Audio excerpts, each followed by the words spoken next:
Venugopal പിന്മാറിയാൽ K C. അനുകൂല എം.എൽ.എമാർ രമേശ് ചെന്നിത്തലയെ പിന്തുണയ്ക്കും. ഹൈക്കമാൻഡിൽ സമ്മർദ്ദം ശക്തമാക്കുകയാണ് ചെന്നിത്തല. നിലവിൽ കെ.സിക്ക് 49 പേരുടെ പിന്തുണയാണുള്ളത്. ബിനിൽ ലീല സാബു വിവരങ്ങളുമായി ചേരുന്നു. ബിനിൽ, അപ്പോൾ വി.ഡി. സതീശനെ സംബന്ധിച്ചിടത്തോളം കാര്യങ്ങൾ അത്ര എളുപ്പമല്ല. തലയെണ്ണലിൽ നിലവിൽ കെ.സി ആണ് മുൻപിൽ. ഇനി കെ.സി പിന്മാറിയാൽ ഏറ്റവും പിന്നിലുള്ള രമേശ് ചെന്നിത്തല മുന്നിലാകും അല്ലേ? ചെയ്തു അങ്ങനെ തന്നെയാണ്. നിലവിൽ 49 എം.എൽ.എമാരാണ് ഇന്നലെ നിരീക്ഷകർ കണ്ടപ്പോൾ കെ.സിക്ക് അനുകൂലമായി കൈപൊക്കിയത്.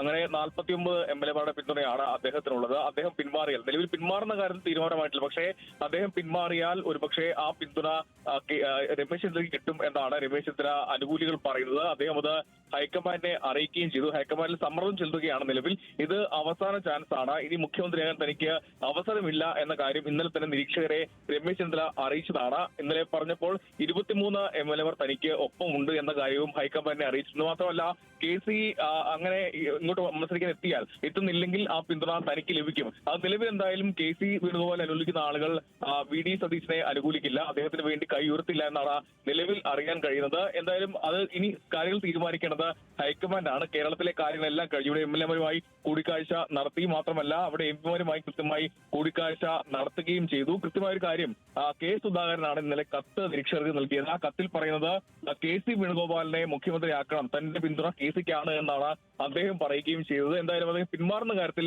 തീരുമാനമായിട്ടില്ല, പക്ഷേ പിന്മാറിയ ആ പിന്തുണ ആർ.സിക്ക് അനുകൂലമായി ലഭിക്കുമെന്നാണ് രമേശ് പക്ഷം ഇപ്പോൾ പറയുന്നത്. ചെയ്തു. ശരി ബിനിൽ, ശരി. കാര്യങ്ങളൊക്കെ കുഴഞ്ഞ് മറിയുകയാണ്. ഇപ്പം ഇന്നലെ വന്ന് ഇവിടുത്തെ ACC നിരീക്ഷകരൊക്കെ തലയെണ്ണിപ്പോയതിൽ തലയെണ്ണം കൂടുതൽ കെ.സി. അനുകൂലിക്കുന്നവരെയായിരുന്നു. ഇനിയിപ്പോൾ കെ.സി. പിന്മാറുകയാണെങ്കിൽ പല ഘടകങ്ങളും ഉണ്ടല്ലോ. ഈ ഘടകങ്ങളൊക്കെ പരിശോധിച്ച് അവസാനം കെ.സി. പറയാണ് ഇതിന് ഇനിയിപ്പോൾ ഞാനില്ല, ഈ കളിക്ക് ഞാനില്ല എന്ന് കെ.സി. പറഞ്ഞ് പിന്മാറുകയാണെങ്കിൽ ഈ കെ.സിയെ അനുകൂലിച്ച എം.എൽ.എമാരൊക്കെയും ആർ.സിക്കൊപ്പം ചേരാനുള്ള സാധ്യതയാണ് ഇപ്പോൾ ബിനിൽ ലീല സാബു പറഞ്ഞത്.